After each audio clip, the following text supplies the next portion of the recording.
তুমি তো সোনাইয়ের মেয়ের বিয়েতে গেলে না। আরে জানলেই না কি হয়েছে। চুগলিবাজি কাকিমা।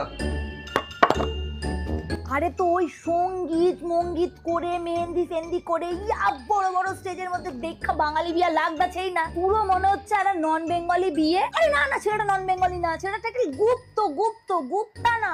মেয়েটা তো আগে একবার বিয়ে হয়েছিল। আরে ছেড়ে দিচ্ছে কেন জানো না? আরে ছেলেটা কি নট গুড ইন বেড। তুমি বলো, এসব নিয়ে মেয়েরা আর কবে থেকে প্রশ্ন করা শুরু করলো? আরে এটা নিয়ে কথা বলতে হয় নাকি মেয়েদের? আমি কোনদিন বলেছি উনি কথা গুড ইন বেড?